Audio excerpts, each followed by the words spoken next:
Good day, everybody. This is Yin Yang in California with Morsels of a Thought number 1614. Goodness gracious, I've been here this many days in a row consecutively to bring you morsels of a thought of wisdom. A fortune cookie said to me, knowing the right thing to do is wisdom, and doing it is called virtue. So we want to bring more virtue into the world, and we do it daily, morsels of a thought at a time. I like to try to entertain you and inspire you to have a great day so that we can also educate ourselves a little bit. We can impart nice information and wisdom to others as well. So, I do the rules. This is TR Tuesday, and TR Thursday.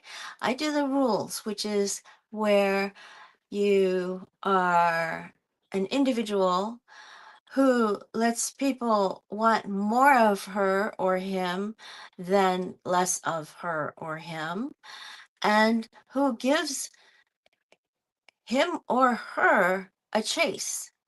It depends on, even same sex couples can use this. The Rules Handbook, a guide to creating loving and lasting relationships, is a general book with all the rules in it. The rules, from before. You've probably heard of these. The Rules, Time to Secrets for Capturing the Heart of Mr. Right. And they have the rules for marriage. So, there was a day that I read you all the table of contents up to half of them, and I want to read you the rest of the table of contents today. Okay, so in here, the rules for marriage, time-tested secrets for making your marriage work. Rule number 21 is called Don't Force Him to Talk. Rule number 22 is don't hang on his every word. We read that recently. Rule 23 is do things you don't want to do. Rule 24, he can say anything about his family, but you can't. Rule 25 is make him feel like he's the most important person in your life. Rule 26 is listen to his advice and try to appreciate it. Rule 27 is don't try to do it all. Rule 28 is have a date night.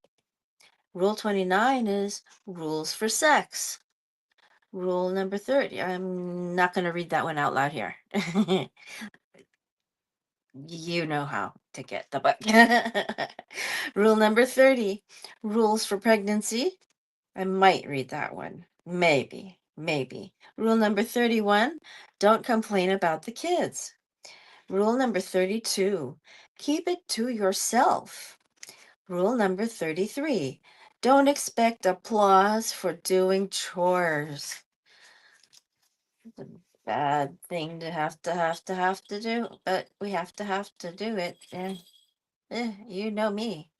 Rule number 34. Don't nag. Rule number 35. Don't find fault with things you knew about when you married him. Are you listening, so and so? Rule number 36. It's easier to stay married than get married. Rule number 37. Go on the boot camp nice plan for a week. Rule number 38. Don't go changing or try too hard. Rule number 39. Don't think marriage counseling is the answer. Rule number 40. Realize that your marriage is over if he cheats even once. Rule number 41. Divorce with dignity. Rule number 42. Date ASAP after your divorce. Rule number 43. Rules for second marriages. Listen to what men say. More rules from happily married women. Final thoughts from our rules facilitator. And 15 extra hints. That's what's in this book. That's the second half of the table of contents. I've read you the first half, which was 1 through 20. I just read you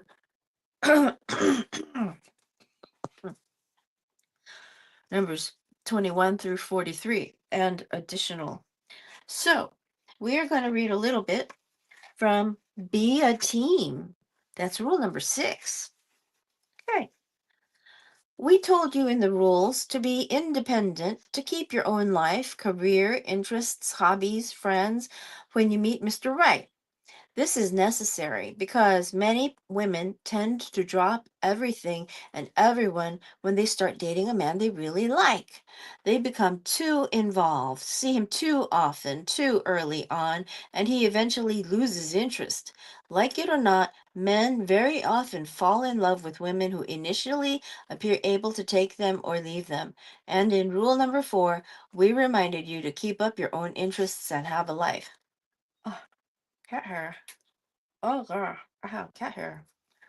But be careful to strike a balance. The same independent spirit that helped him fall in love with you and keeps him interested can backfire if you go too far in this direction. For a truly successful marriage, it is essential to remember that you are now part of a team. While you should certainly continue to cultivate your career, friends, and interests throughout your marriage, you must retrain yourself to think as a couple, not a single person. Before you plunge into things as if you were still single, try to take his feelings into account. For example, before you make plans with a girlfriend to grab dinner and a movie, no big deal, right? Run it by him. It's not that you're asking permission, it's just that he might want to see that movie with you, and it might make sense to choose a different one tonight. Little courtesies of this kind can make a big difference. For example, try to wait to have dinner together when he calls to say he'll be half an hour late. Even though the food is hot, you're starving and a little annoyed. What is half an hour compared to the enjoyment of a shared dinner? Make sure you have at least 20 minutes together at some point during the day, whether it's a meal, a cup of coffee, or cuddling, so that you can catch up on the day's events and so that you don't become two ships passing through the night. Interesting. Go to parties together or not at all. Force yourself to go to his distant cousin's wedding, even though you don't know anyone and have a million things to do that weekend. If he's not in the mood to go to your friend's New Year's Eve party, don't force him and don't go alone. Be willing to rent a video and order in Chinese food if he wants to ring in the new year quietly. In Morsels of a Thought of Wisdom, we try to give you wisdom from people who are very wise, who give you things that work, information that is wise, information that works because somebody has been trying it and it's been tried and true.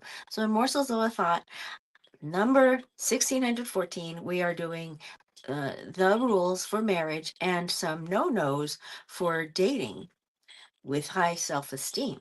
So, anyway, here we are, back to the book. Take your husband's opinion into consideration before buying things or making decisions that affect both of you. For example, before plunking down your credit card for a Laura Ashley bedspread and matching curtains, ask him if he likes that kind of frilly stuff. Do not assume men have no interest in such things. You might be surprised to find out that married men have very definite opinions about everything from time spent apart to decorating. We have many married girlfriends and can tell you that their husbands are downright offended when they are not consulted about everything from the hemline of the cocktail dress they just bought to health and career issues. Married men can get particularly peeved if they find out that you consulted your friend or mother for advice and not them. They have egos and would like to think that they have the answers, that they are your savior, or at least that you care about their opinions enough to ask. Separate vacations have become more popular among married couples. We don't think this is a good idea. Over time, doing your own thing will cause you to lead separate lives. We are not talking about a 3-day trip to Florida with your sister or best friend. If you want to take small trips like this, feel free to. But if you want to take a major vacation, say to spend 2 weeks in Europe, your husband should be your travel companion. But suppose your idea of a fun vacation is going to Europe or lying on the beach in the Caribbean, while your husband loves tours of historic sites and museums. Our advice is to figure out a way to do a little of both. One year you can go to the beach, the next year you can do a tourist package together or go on a trip with a beach near some sites of cultural interest. Once you start planning separate vacations, you become like roommates, not lovers. This is important. Ditto for money. Ditto means the same thing. I don't know if young people know what ditto means now. Because the ditto machine went obsolete when the Xerox machine came out. So, anyway, ditto for money. With more women working these days, it's become popular for couples to have separate savings or checking accounts instead of or in addition to a joint account. The idea is for each spouse to have his own personal quote unquote money to spend without having to explain or account to the other. We are not financial experts and we don't presume to tell you how to save or spend your money in a marriage. There are plenty of books on that subject you can read, but we can tell you that couples we've counseled who pool their money and spend it as if they are a team generally do not have money issues that plague couples with separate accounts. The reason? When you have a separate account, you're thinking me, quote unquote, like a single person with a roommate. When you have a joint account, you're thinking we, quote unquote. You're thinking unselfishly of what's best for both of you and your children. You have a common vision, similar goals. Similar goals. Whenever we ask a woman why she feels it is necessary to put aside X amount of money from her paycheck in a separate account every month, she will invariably say, that way I can buy a new dress or shoes without a hassle and without feeling guilty. My husband thinks it's frivolous that we should be spending every penny we have on the mortgage or our children's college tuition. Our question is, what kind of marriage do they have if she is not allowed to spend a reasonable amount of money on herself, especially if she is earning it? When you have separate accounts, it creates a whole secrecy about spending. Why can't she simply tell her husband, I need a new dress, quote unquote, and take it out of their joint account? Similarly, a husband might set up a separate account to indulge his boat habit. Why does he need a separate account? If their marriage is a good one and he is not being irresponsible, not leaving bills unpaid in order to pay for the boat, why can't his wife be happy that he likes boating and be okay with the expenses that go along with it? Another common response is, what if our marriage doesn't work out? I want to make sure I have some money of my own. We have a problem with that too. If a woman is going into a marriage with thoughts of, quote, what if it doesn't work out, end quote, how committed can she be? Her problem is not money, but commitment or love. If your primary objective is maximum financial independence and security, then yes, you should keep money on the side and have separate accounts. But if this is your primary objective, you should be reading a different book. This book is not about money, but what makes for a great marriage. And as far as we are concerned, that includes complete trust about everything, even money. You should be able to place implicit trust in the fact that you are a team, that what's good for one is good for the other, and that the marriage is characterized by a generosity of spirit, not a nickel and dime mentality. It does not matter if you are poor or rich, it's about whether or not you trust your husband.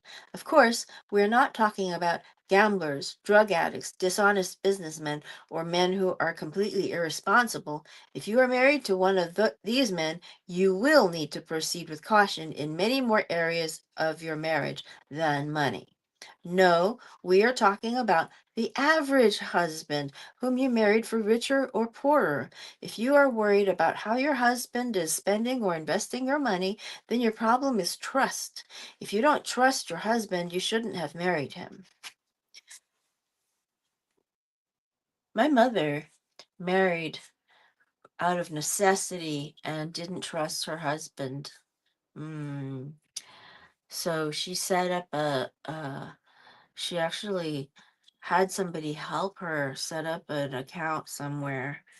And by the end of it, she only had $8,000 in it, which, in in the 90s was okay, but not enough to really live on.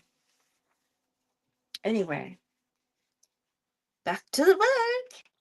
In our first book, we said not to go Dutch treat, not because you can't afford to pay for dinner, but because any man who asks you to pay is probably not in love with you. We have morsels of a thought of wisdom. Giving people a little bit of wisdom, knowing what to do is wisdom, and doing it is virtue. Now, the knowing the right thing to do is wisdom. Knowing what to do that isn't very wise, that's different. But we're in the rules for marriage, time-tested secrets for marriage, for your time-tested secrets for making your marriage work by Ellen Fein and Sherrie Schneider. These are mavens. These women know these things. Okay. If he's thinking about the cost of the shrimp dish you ordered, then he's not thinking about you. The same applies to money matters in a marriage.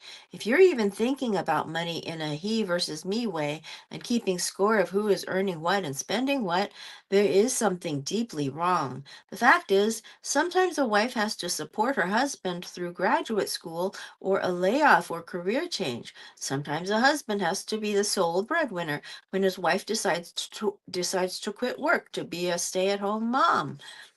SAHM. Sometimes you earn more. I see SHAM in other places than here. Sometimes you earn more. Sometimes he does. So what? Aren't you in this together?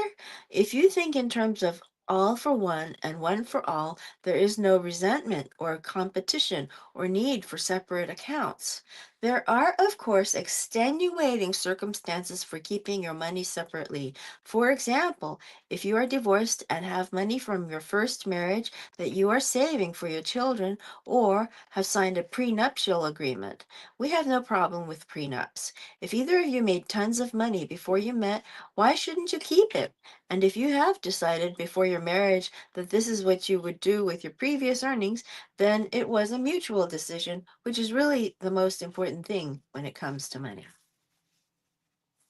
Um, I was going to read um, something in here, but we are going to have to go to this book, Not Your Mother's Rules. Okay, I want to read this one section here. Rule number 23. Hopefully, I can get to it. Don't be self-destructive. This is Not Your Mother's Rules. Not Your Mother's Rules, The New Secrets for Dating by Ellen Fein and Sherrie Schneider. They are they are the authors of the number one New York Times best-selling book, The Rules. Anyway, rule number 23, don't be self-destructive by dating married, unavailable, and other mixed messages guys. As we wrote in our first book, dating a married man is not only dishonest and wrong, but a sign of low self-esteem and desperation, and nothing a rules girl would ever do. It's also a complete waste of time, as married men rarely leave their wives for the other woman. And even if they do leave, there is no guarantee that they will marry you, the homewrecker. And even if they do marry you, they will probably cheat on you too. So run the other way. It used to be that the only way a guy could cheat was to go to a bar or come on to his secretary or coworker. So today's world has opened up new avenues, and cheating has never been easier. Just gonna read the last paragraph here. Last two paragraphs. Sometimes these women argue that the guy is doing the rules on them, but guys don't do the rules on women. They just don't like them enough. We hate to break it to you, but there are no mixed messages when a guy likes you. Once a guy crosses over, okay, this is the mixed messages part. I have to tell you that this says mixed messages guys try to make you think you are in a relationship and occasionally even talk about it, but their actions don't match up. They just when you think you're through with him for good, he'll text. How come we don't see each other more? To rope you back in. Ugh, mixed messages. Remember, today's new technology has brought fantasy relationships to a whole new level of bad. A guy can text a girl sporadically, making her think he likes her or that they're in a relationship. He asks her out, but only when he wants to hook up. So, but she can't really complain that she never hears from him because he stays in touch electronically. He will send frivolous, quote, what's up, end quote, or, quote, how was your weekend, end quote, texts and G chats pretending to care about her, but it's really because he's bored and just keeping the relationship going so she is available when his dream girl is not, or when he has nothing better to do. Many women fall for these guys under false pretenses. They waste years in on again, off again relationships, but we tell them there is no such thing. A relationship is either on with weekly dates or completely off. One of the reasons we wrote this book is to weed out these guys right away and prevent them from breaking your heart and wasting your time.